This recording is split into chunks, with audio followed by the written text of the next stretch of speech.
Assalamu alaikum everyone. Welcome to Vocab Club. You learn English with easy lessons. In this lesson, we're going to learn English through a speech. This speech is of Shah Rukh Khan, which he delivered on TED Talk, and the title of the speech is "Thoughts on Humanity, Love and Fame." I'll drop the link of that speech in description in case you want to listen to that speech. So what we're gonna do is I'm gonna play a short clip of Shah Rukh's speech, and then I'll explain what he is saying. Okay.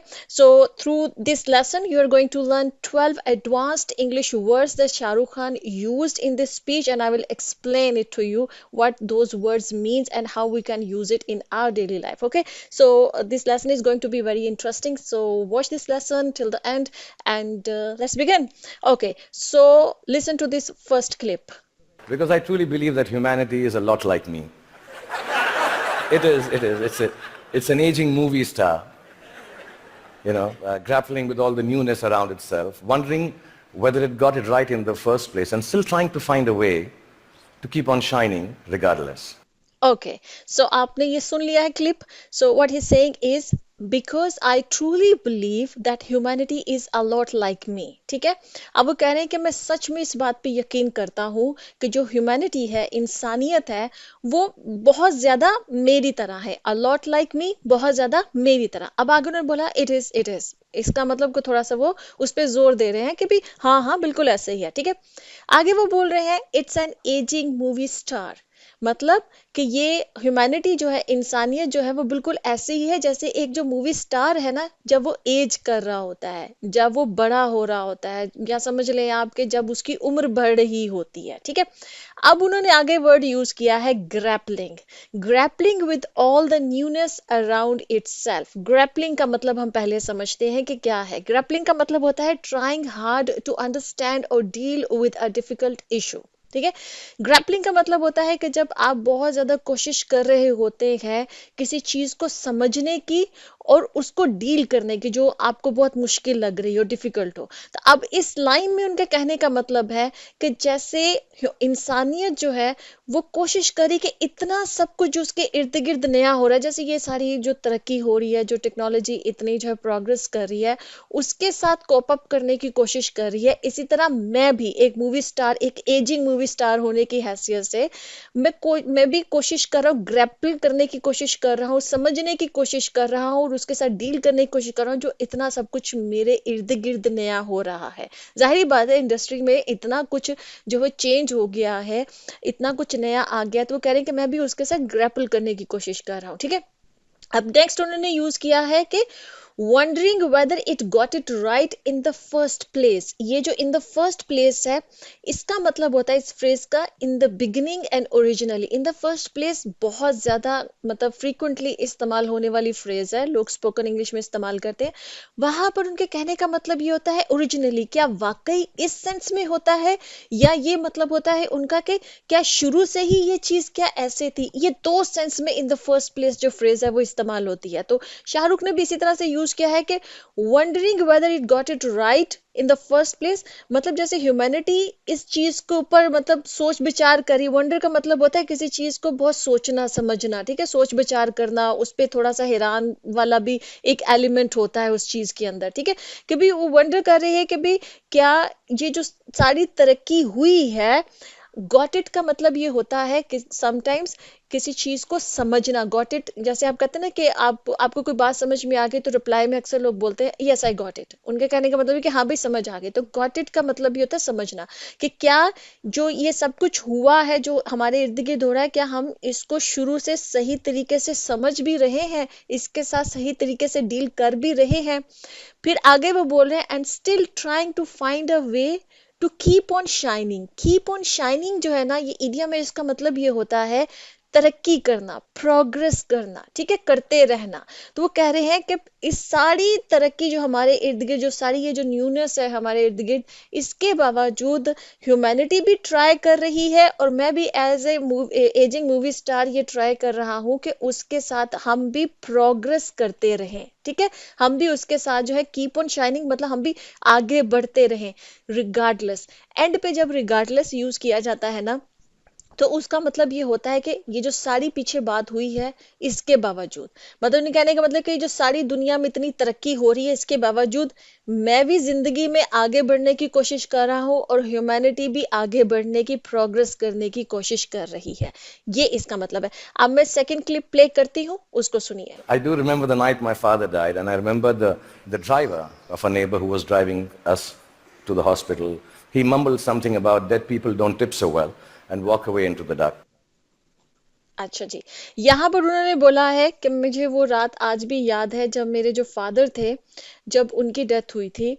और वो कह रहे हैं कि जो हमारे neighbour का जो एक ड्राइवर है, who was driving us to the hospital, इसका मतलब ये होता है ये लाइन का कि वो हमें ड्राइव करता हुआ हॉस्पिटल लेकर गया था। ही मम्बल्ड समथिंग अबाउट, मम्बल का मतलब क्या होता है? मम्बल का मतलब होता है to speak in a low, unclear और इनडिस्टिंक्ट वे। ठीक है, इनडिस्टिंक्ट वे का मतलब यह है कि जो कि कोई दूसरा उसको सुन ना सके, मतलब आप इतना ज्यादा स्लो बोले कि कोई दूसरा उसको ना सुन पाए। इसको पता है कहते हैं, अक्सर हम आम जुबान में बोलते हैं ना, मुंह में बोलना या बुड़बुड़ाना। ठीक है, ये मम्बल का मतलब वो होता है। वो कह रहे हैं कि जो ड्राइवर है, वो उसने थोड़ा सा मम्बल किया, मतलब उसने अपने मुंह में थोड़ा सा वो बुड़बुड़ाया। क्या बुड़बुड़ाया वो? Dead people don't tip so well. Tip का मतलब होता है टिप्पणी दी जाती है, जो जो भी काम करने वाले लोग होते हैं उनको आप थोड़े से एक्स्ट्रा पैसे देते हैं। मतलब वो कह रहे हैं कि शाहरुख खान कह रहे हैं कि उस ड्राइवर ने उस वक्त मुंह में बुड़बुड़ाया जब उसने हमें हॉस्पिटल में ड्रॉप किया, कि भाई ये जो मरे हुए लोग तो भाई टिप नहीं देते हैं, जो कि बड़ी ही मतलब हार्श लाइन है किसी के लिए इस तरह से कहना। लेकिन वो कह रहे हैं कि उस ड्राइवर ने मम्बल किया मुंह के अंदर कि भाई मरे हुए पीपल जो लोग हैं वो कौन सा कोई टिप देते हैं। तो ये कहता हुआ चला गया इनटू द डार्क, मतलब अंधेरे में। मतलब उनके कहने का मतलब ये है कि वो हमको वहीं हॉस्पिटल में छोड़ के, जब उसको पता लगा कि माय फादर डाइड, तो वो हमको वहीं छोड़कर वो खुद चला गया कि भाई इन्होंने अब मुझे कौन से कुछ पैसे देने हैं। ठीक है, ये कहने का मतलब है। अब आप जो है वो नेक्स्ट क्लिप सुनिए। So from that night onwards, much akin to humanity in its adolescence, I learned the crude tools of survival. हाँ जी, अब यहाँ पर वो कह रहे हैं कि फ्रॉम दैट नाइट ऑनवर्ड्स, उस रात के बाद, ऑनवर्ड्स का मतलब ये होता है बाद में आने वाले जो टाइम होता है उसके बाद। ठीक है, तो फ्रॉम दैट नाइट ऑनवर्ड्स के उस रात के बाद, जो वो अपने फादर की डेथ की बात कर रहे हैं, कि उस रात के बाद much akin to humanity in its adolescence, उसका मतलब ये है। अच्छा, यहाँ पर अब दो इंपॉर्टेंट वर्ड्स हैं, उनको समझिए, फिर ये लाइन आपको समझ में आएगी। पहले तो है अकिन, हम समझते हैं। अकिन का मतलब होता है सिमिलर टू, रिजेंबलिंग। ठीक है, मिलता जुलता। अब वो कह रहे हैं कि जैसे अपनी एग्जांपल दे रहे हैं कि मैं और ह्यूमैनिटी, मतलब मच अकन टू ह्यूमैनिटी, बिल्कुल ह्यूमैनिटी की तरह, जैसे ह्यूमैनिटी ने ये लर्न किया वैसे ही मैंने लर्न किया इन इट्स एडोलेसेंस। एडोलेसेंस कहते हैं जवानी के टाइम को, जो कि टीन एज का जो टाइम होता है ना, जब आपके चाइल्डहुड के बाद और आपकी अडल्टहुड के पहले का जो दरमियान का जो टाइम पीरियड होता है, उसको एडोलेसेंस कहते हैं। ठीक है, तो वो कह रहे हैं कि जैसे ह्यूमैनिटी ने अपनी जो वो मतलब प्रोग्रेस कर रही थी इंसानियत, उसने उस वक्त जब जो लेसन सीखे, मैंने भी अपने उस जवानी के टाइम में ये लेसन सीखा। और वो कौन सा लेसन था? I learn crude tools of survival. Crude का क्या मतलब होता है? बेसिक, अनरिफाइंड और रफ। मतलब उनके कहने का ये मतलब है कि मैंने उस रात के बाद, जब वो ड्राइवर ने ये जुमला बोला, तो मैंने, जैसा ह्यूमैनिटी ने अपनी अर्ली मतलब के जो भी उसका फेज था उसमें उसने सीखा ये लेसन, वैसे ही मैंने भी अपनी उस जवानी का जो मेरा टाइम पीरियड था, जब मेरे फादर फोर्थ हुए, वो जो मेरा नौजवानी कहेंगे आई गेस, हाँ नौजवानी का, तो मैंने एक क्रूड टूल्स ऑफ सर्वाइवल, मतलब जो लेसन मैंने सीखा, बड़ा ही सख्त, जिसको कह सकते हैं रफ किस्म का, जिसको कह सकते हैं कि एक, जिसको कहते हैं ना कि सख्त तजर्बात से सीखना। तो कहते हैं कि मैंने सर्वाइवल के लिए क्रूड टूल्स जो थे, मतलब वो मैंने अपनी उस टाइम पर जो है वो सीखे वहां पर। ठीक है, ओके जी, आप जो है वो आप नेक्स्ट क्लिप को सुनिए। We relied on systems created through the toil and sacrifice of generations before to protect us. अच्छा जी, अब वो कह रहे हैं कि वी रिलाइड ऑन सिस्टम्स। हम रिलाई ऑन करने का मतलब ये होता है कि किसी के ऊपर आप भरोसा करते हैं। ठीक है, I am relying on you, मतलब मैं तुम पर भरोसा कर रहा हूँ इस मामले को लेकर। ठीक है। वो कह रहे हैं कि वी रिलाइड ऑन सिस्टम्स, हमने जो सिस्टम्स है उनके ऊपर हमने भरोसा किया, created through the toil and sacrifice of generations before to protect us.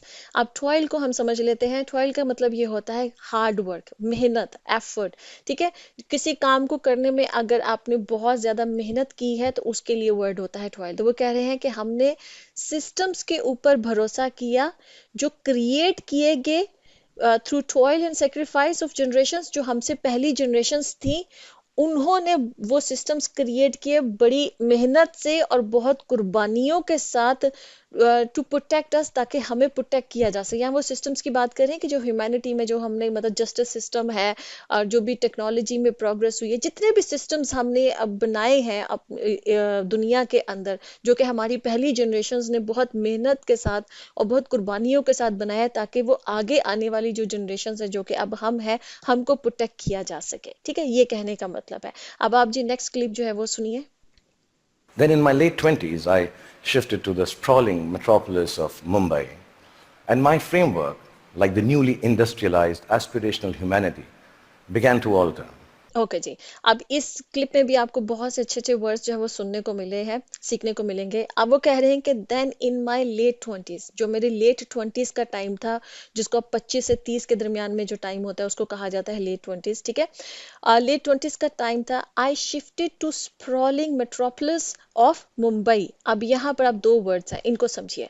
Sprawling का मतलब होता है spreading out over a large area. ठीक है, मतलब फैलती हुई, एक बड़े एरिया में फैलती हुई। मेट्रोपोलिस बोला जाता है ऐसी सिटी को जो बहुत बड़ी हो, जिसकी पॉपुलेशन बहुत ज्यादा हो। ठीक है, और वहां पर भी कल्चर, बिजनेस और बहुत ज्यादा पॉलिटिक्स। जाहिर बात है, जब लोग एक सिटी के अंदर बहुत ज्यादा होंगे, पॉपुलेशन बहुत बड़ी होगी, तो वहां पर जाहिर है कल्चर डेवलप होता है, बिजनेस डेवलप होता है, और फिर पॉलिटिक्स भी जाहिर बातें होती है। ठीक है, तो वो कह रहे हैं कि मुंबई को उन्होंने, जो मुंबई का शहर है उसको उन्होंने बोला है मेट्रोपोलिस, क्योंकि और स्प्रॉलिंग बोला, ये दो वर्ड्स उसके लिए यूज किए हैं कि उनके कहने का मतलब ये कि मुंबई शहर जो है, एक तो वो तेजी से फैल रहा है और वो बहुत बड़ा शहर है, बहुत बड़ी पॉपुलेशन के साथ है। आप पाकिस्तान में इसकी एग्जांपल ले सकते हैं, जैसे लाहौर और कराची है, तो लाहौर और कराची ये दो शहर भी मेट्रोपोलिस हैं। ठीक है, अब वो कह रहे हैं कि and my framework like the newly industrialised aspirational humanity began to alter. अब यहाँ पर हम पहले समझते हैं फ्रेमवर्क को। फ्रेमवर्क का क्या मतलब होता है? फ्रेमवर्क का मतलब होता है अ स्ट्रक्चर और system that helps shape something. किसी भी चीज का जो सिस्टम होता है ना, उसको, या उसका जो स्ट्रक्चर होता है, उसको हम फ्रेमवर्क कहते हैं, किसी काम का, किसी भी चीज का। ठीक है, अब उन्होंने अपने लिए फ्रेमवर्क यूज किया है।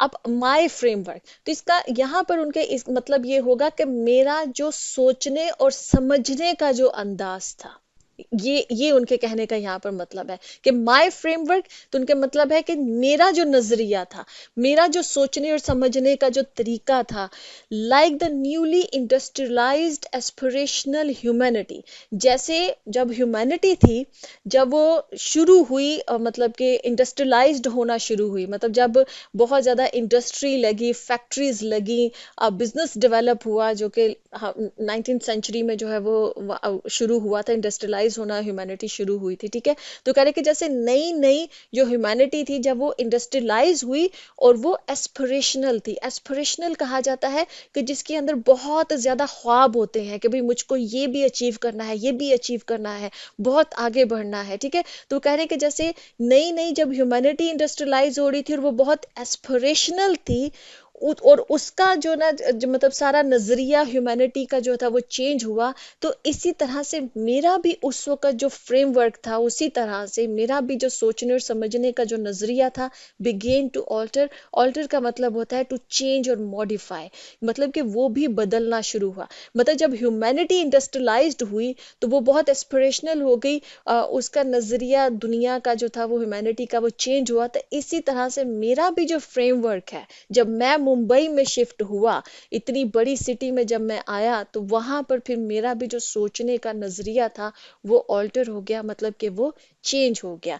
तो ओके जी, यहाँ पर ये लेसन खत्म होता है। आई होप कि आपको ये इंटरेस्टिंग लगा होगा। अगर आप चाहते हैं कि मैं ऐसे मजीद लेसन्स बनाऊं तो आप मुझे कमेंट सेक्शन में ज़रूर बताइएगा, और आप रेकमेंड भी कर सकते हैं कि कौन सी स्पीच को जो है वो मुझे एक्सप्लेन करना चाहिए नेक्स्ट लेसन में। ठीक है जी, ओके जी, अल्लाह हाफिज़ and I will see you next.